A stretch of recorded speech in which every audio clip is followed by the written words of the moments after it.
Topic जिससे कोई question अगर फॉर्म होना हो तो बन सकता है, उसके बारे में मैं आपको बता देता हूँ। वैसे क्वेश्चंस पुट किए नहीं जाते हैं इस पार्ट से, लेकिन एयरपोर्ट इंजीनियरिंग सबसे पहले तो आप एक जनरल कंपोनेंट ऑफ एयरपोर्ट की अगर बात करें, एयरपोर्ट पे क्या क्या चीजें हैं देखो। टर्मिनल बिल्डिंग, जिस बिल्डिंग के थ्रू आप एयरपोर्ट में एंटर एग्जिट हो रहे हो, जहां से आपको टिकट वगैरह सब मिल रही है, वो सब क्या टर्मिनल बिल्डिंग है। दूसरी सबसे मेजर चीज रनवे, जहां पर लैंडिंग और टेक ऑफ एक्शन होता है एयरक्राफ्ट का, that is runway. Third apron, यानी कि लैंडिंग टेक ऑफ के बाद में जहां पर एयरक्राफ्ट जाकर के पैसेंजर्स को उतारता है, चढ़ाता है, सामान लोडिंग अनलोडिंग होता है, जो पार्किंग की जगह है उसको बोलते हैं apron, parking apron. Clear. Fourth taxiways, ये रनवे पे लैंडिंग और टेक ऑफ हो रहा है और यहाँ एप्रन पे आकर के लोडिंग अनलोडिंग हो रहा है, तो रनवे से एप्रन तक का जो रास्ता है, जिस रास्ते के थ्रू आता है एयरक्राफ्ट, उसको क्या कहते हैं, टैक्सीवेज बोलते हैं, है ना। हैंगर, यानी बड़े जो शेड बने होते हैं एयरक्राफ्ट की रिफ्यूलिंग के लिए, उसके रिपेयर मेंटेनेंस के लिए जो जगह बनी होती है, उसको बोलते हैं हैंगर। और कंट्रोल टावर, कंट्रोल टावर्स होते हैं जहां से सारा एयरपोर्ट लोकेशन दिखाई देता है, सारे रनवेज दिखाई देते हैं, एयर ट्रैफिक कंट्रोल किया जाता है, वो है कंट्रोल टावर्स। क्लियर। गुड, चलिए। रनवे पर जो नंबर लिखा होता है वो नंबर है कंपास के अकॉर्डिंग। देखो रनवे नंबर के बारे में, रनवे का जो नंबर है वो आपको डायरेक्शन बताएगा।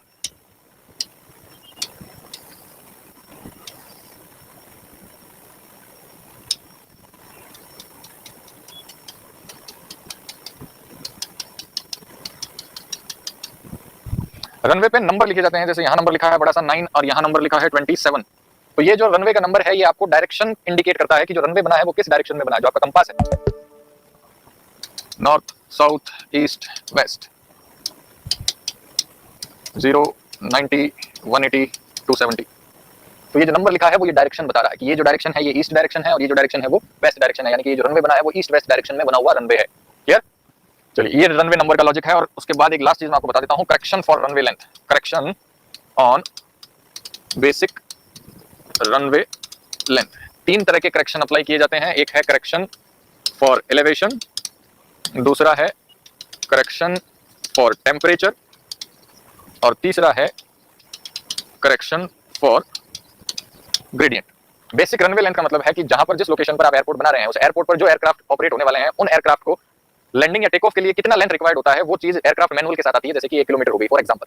तो अगर कोई पर्टिकुलर एयरक्राफ्ट लैंड या टेक ऑफ करने के लिए 1 किलोमीटर लेंथ उसको चाहिए, और अगर आप किसी पर्टिकुलर जगह पर एयरपोर्ट बना रहे हो, कोई लोकेशन आपने फाइंड आउट किया है, उस फाइंड आउट लोकेशन पर जो रनवे बनेगा वो 1 किलोमीटर का नहीं बनेगा, वहां पर उस 1 किलोमीटर में कुछ करेक्शन लगाने पड़ेंगे कि जो लोकेशन आपने फाइंड आउट किया है वो लोकेशन कितने एलिवेशन पर है, वहां पर उस रनवे पर कोई ग्रेडियंट आ रहा है या नहीं, वहां का टेंपरेचर क्या, इन सब चीजों पे इफेक्ट पड़ता है, जिसके अकॉर्डिंग एक्चुअल रनवे लेंथ निकलता है। यानी बेसिक रनवे लेंथ में कुछ करेक्शन अप्लाई होने के बाद में एक्चुअल रनवे लेंथ बनता है, जितना रनवे लेंथ प्रोवाइड किया जाता है और एक्चुअल रनवे उतनी लेंथ का बनाया जाता है। तो वो करेक्शन कौन कौन से हैं, वो है correction for elevation, correction for temperature and correction for gradient, है ना।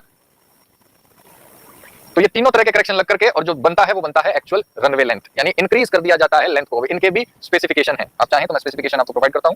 करेक्शन फॉर एलिवेशन, एलिवेशन का जो करेक्शन है, कितना लेंथ इंक्रीज कर दी जाती है, तो 7% इंक्रीज होता है for 300 metre rise above MSL। आपका जो एयरपोर्ट लोकेशन है, जो रनवे का लेवल है, कितने एलिवेशन पर है, मीन सी लेवल से जितने रहेंगे, हर 300 मीटर के राइज के साथ 7% बढ़ा दिया जाता है बेसिक रनवे लेंथ को। ठीक है। उसी तरह करेक्शन फॉर टेम्परेचर में 1% इंक्रीज कर दिया जाता है for 1 degree centigrade increase in temperature. Temperature 1 degree centigrade increase हो अगर स्टैंडर्ड मीन सी लेवल टेम्परेचर से एयरपोर्ट रेफरेंस टेम्परेचर, तो 1% इंक्रीज कर दिया जाता है बेसिक रनवे लेंथ को। और उसी तरह से करेक्शन फॉर ग्रेडियंट जो अप्लाई होता है वो होता है 20% इंक्रीज कर दिया जाता है फॉर 1% ग्रेडियंट। अगर 1% का ग्रेडियंट हो रनवे में, तो बेसिक रनवे लेंथ को 20% बढ़ा करके प्रोवाइड करते हैं, जिसको एक्चुअल रनवे लेंथ बना लिया जाता है। क्लियर। तो ये तीनों करेक्शन अप्लाई होने के बाद में जो लेंथ हमारे पास निकल करके आती है वो होती है एक्चुअल रनवे लेंथ। और ये तीनों तरह का जो करेक्शन है वो टोटल करेक्शन मिलकर के, यानी जो टोटल इंक्रीज है वो टोटल इंक्रीज भी 35% से ज्यादा नहीं होना चाहिए, ये भी क्राइटेरिया है। क्लियर। ये है रनवे लेंथ के बारे में एयरपोर्ट से। एयरपोर्ट ज्यादातर वैसे कवर नहीं किया जाता है, ज्यादा क्वेश्चंस आए भी नहीं है, सिलेबस में होता भी नहीं है ज्यादातर एग्जाम्स के, फिर भी कुछ एक बेसिक जानकारी है जो आप अगर कर लें तो वो बेटर रहेगा।